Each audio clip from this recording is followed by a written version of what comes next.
Olá pessoal, a Clínica de Neurodesenvolvimento Geise Recchia hoje traz aqui a fisioterapeuta Flávia, uma das fisioterapeutas aqui da clínica, e nós vamos conversar um pouquinho sobre o trabalho dela, conhecer melhor.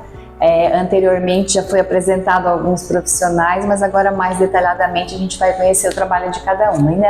E nesse momento é a Flávia, ela que é fisioterapeuta neuropediátrica, e vamos ter a oportunidade de esclarecer algumas dúvidas, fazer alguns questionamentos, entender um pouco sobre o seu trabalho. Tudo bem, Flávia? Tudo certo. Então fala um pouquinho para nós do teu currículo, da tua atividade enquanto físio, a contribuição, né, dentro da clínica. Eu sou formada em fisioterapia há 9 anos pela Universidade Federal de Santa Catarina. Tenho pós-graduação em rede de atenção à saúde da pessoa com deficiência, em neurociências do movimento humano e em fisioterapia pediátrica. Aqui, né, eu vou estar fazendo atendimentos voltados justamente para fisioterapia pediátrica. E aí vai desde bebês até adolescentes, que são públicos mais específicos, né? E o atendimento também, ele é mais específico. Por quê? Porque tanto anatomicamente quanto fisiologicamente tem diferenças entre o bebê e o adulto, por exemplo. Então, por isso que é algo realmente bem específico. E também porque você, psicóloga, sabe melhor do que eu, que a infância é um solo que se pisa a vida inteira. E com a parte motora não é diferente. Então, o desenvolvimento motor que ocorre ali, né, na primeira infância, ele é muito importante para o resto da vida do indivíduo. Por isso, então, que a gente trabalha bastante com esse público, né? Tanto estimulando, ajudando ali nas questões de aquisição das habilidades, prevenindo problemas, tratando de doenças específicas. Então, tudo isso visando um desenvolvimento motor saudável dessas crianças. Então, assim como nas outras áreas, a primeira infância é crucial. Muito, demais. De 0 a 6 anos. Isso. É fundamental que se venha desenvolver ou estimular aquilo que porventura, né, não está desenvolvendo dentro do normal para a idade, dentro dos marcos do desenvolvimento, mais ou menos, né? Ou, enfim, questões de lesão neurológica também, nesse sentido. Então, quanto mais precocemente, melhor. Até porque ali na primeira infância é que vai acontecer as aquisições das habilidades. Depois, na segunda infância, vai ser mais um refinamento. É tornar aquelas habilidades melhores, mais precisas. Mas a aquisição em si é na primeira infância. E é válido expor que essas habilidades, né, o conjunto dessas habilidades é que vai determinar a interação da criança com o meio. Como ela vai se relacionar com o meio, como ela vai fazer as atividades dela de vida diária, as atividades de vida prática. Esse conjunto tem que estar em conformidade, né? Para que a criança consiga ter essa relação mais saudável possível com o ambiente. Além disso, né, já tem várias evidências de que o aspecto motor ele interfere na aquisição da linguagem. Sim. E a gente sabe também que ele é importante para os processos cognitivos, né? Sim. Então, por isso também que se torna importante, porque a criança, apesar de a gente separar, né, motor, linguagem, cognição, é mais para uma coisa didática. Porque, na verdade, a pessoa ela é inteira, né? Então a gente tem que pensar nela como um ser completo. E aí a gente pode entrar na questão da avaliação multidisciplinar, né? Onde é feito em momentos de forma separada e em outros conjuntamente, porque afinal de contas todas temos que avaliar vários aspectos e um está interligado com o outro, né? Isso. As próprias escalas, né, algumas escalas ali de desenvolvimento, na verdade você tem separado por áreas, mas todas estão na mesma escala, né?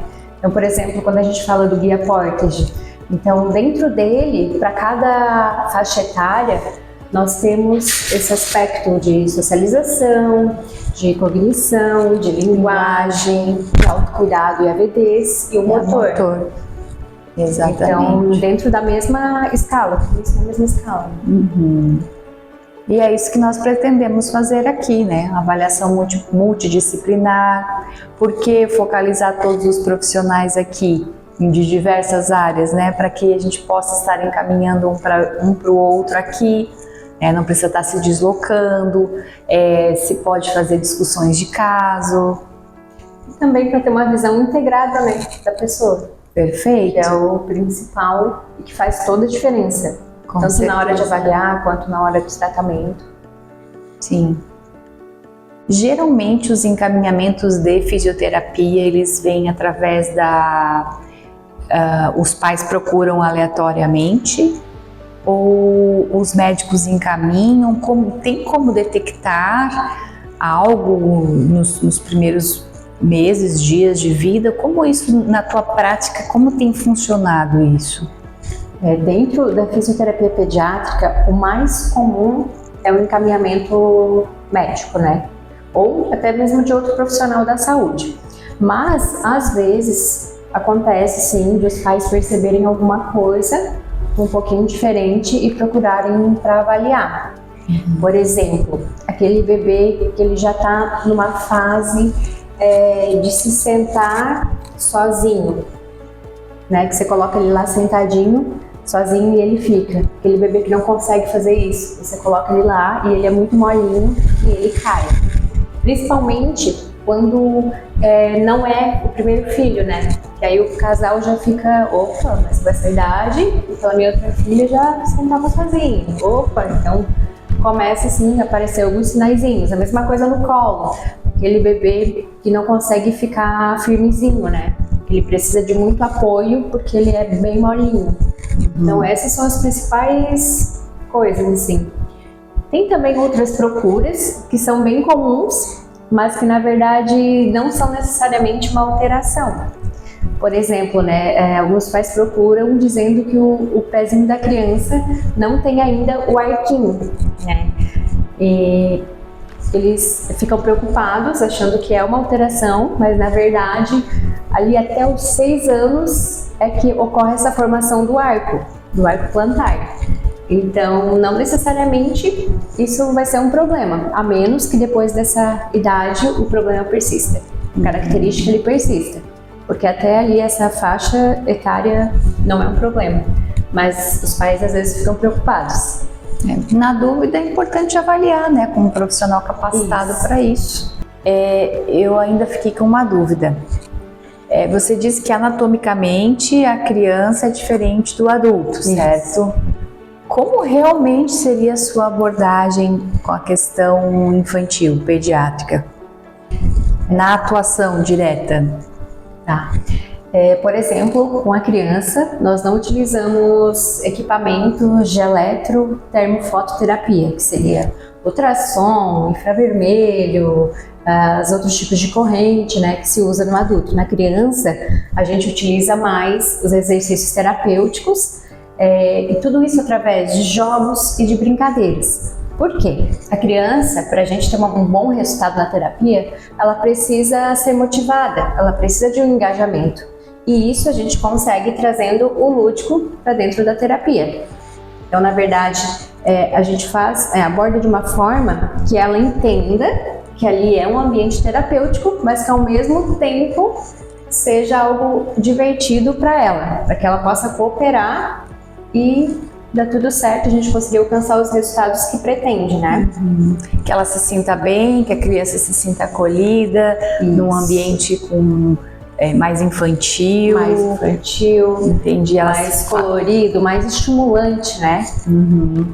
E aí a físio, ela caberia para todos os transtornos?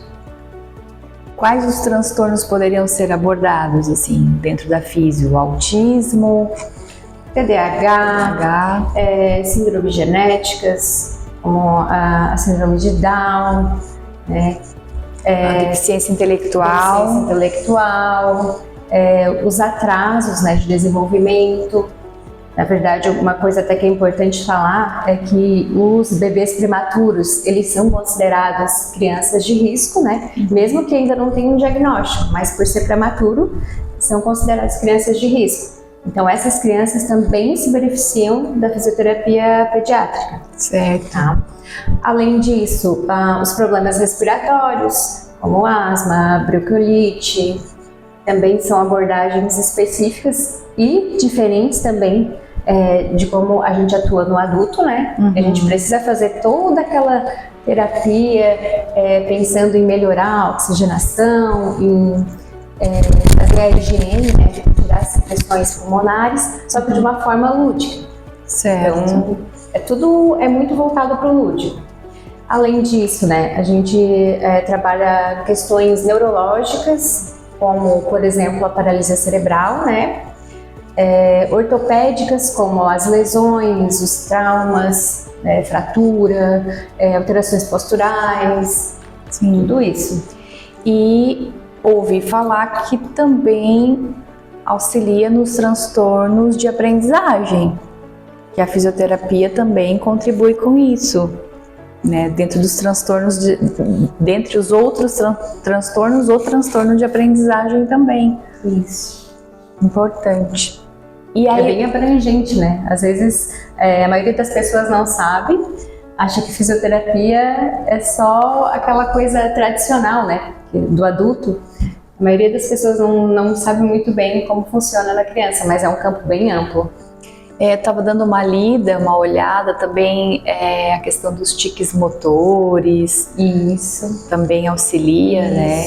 Na hiperatividade, né? No caso do TDAH. Os comportamentos repetitivos. Isso. Okay. Naquele andar na ponta dos pés, no caso do TEA, né? Perfeito. E aí, no primeiro momento, a criança já vem ou você chama os pais? Como é que faz? A primeira etapa, sempre vai ser a anamnese com os pais, né? Como a criança, ela não tem maioridade, então os pais que respondem por ela. Então, nessa anamnese, que é a entrevista com os pais, é feita toda uma coleta de dados, a história da gestação, o histórico médico, né, da criança, do nascimento, se teve alguma intercorrência, enfim, são feitas várias perguntas, né, para esses pais. E depois dessa anamnese, então, é feita a avaliação física da criança, onde a gente verifica vários aspectos, né, como força, o tônus, as habilidades dessa criança, o que ela consegue fazer, o que ela tem dificuldade. E depois disso também, a gente sempre aplica testes e escalas padronizadas, né, que nos auxiliam também no diagnóstico cinesiológico funcional, que é o diagnóstico do fisioterapeuta. E depois disso, a gente faz o planejamento das metas, né? E traça os objetivos. Quais vão ser os objetivos e qual vai ser o plano de tratamento para que se atinja esses objetivos. Perfeito. E aí, se você percebe que tem a necessidade do trabalho de fono, você encaminha? Encaminho, sim. A gente vai fazendo o encaminhamento, né, conforme vai vendo a necessidade. E aqui na clínica nós temos esse profissional. Se precisa de terapia ABA ou de neuropsicopedagogia, psicomotricidade, que nós vamos também falar um pouquinho sobre isso em outro momento, terapia ocupacional. Todos esses profissionais estão engajados aqui no mesmo espaço. Isso favorece muito, né? Nossa, demais! Gostaria de agradecer mais uma vez a presença da fisioterapeuta Flávia e gostaria então de deixar a palavra com ela. Gostaria de dizer alguma coisa, Flávia? Eu vou te perguntar uma coisa, vamos ver se você sabe essa.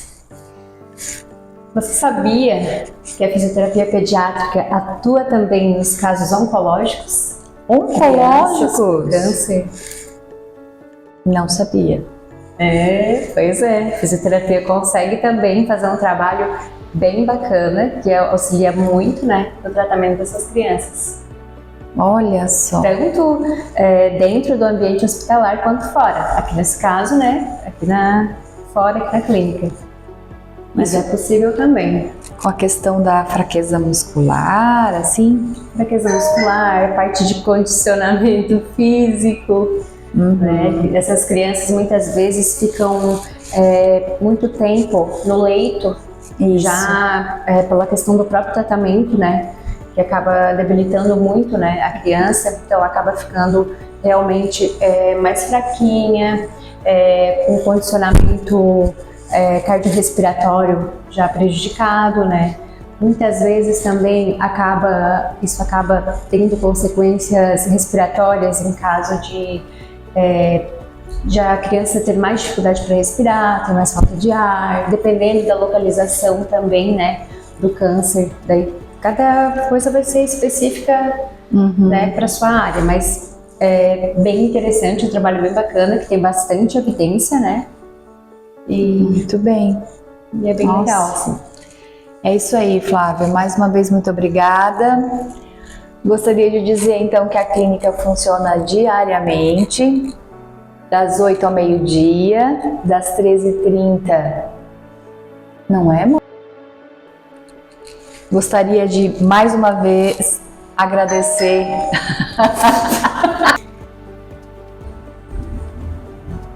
Gostaria mais uma vez de agradecer essa grande profissional, fisioterapeuta Flávia, e dizer que a Clínica de Neurodesenvolvimento Geise Reck. Gostaria então de agradecer mais uma vez essa profissional excelente, a Flávia, fisioterapeuta, que trabalha aqui na Clínica de Neurodesenvolvimento Geise Recchia, e gostaria de convidar você para estar nos visitando, conhecendo o nosso espaço e fazendo o seu agendamento. Obrigada! Lembrando que a clínica funciona de segunda a sexta-feira, das 9 ao meio-dia, das 13h30 às 20 horas.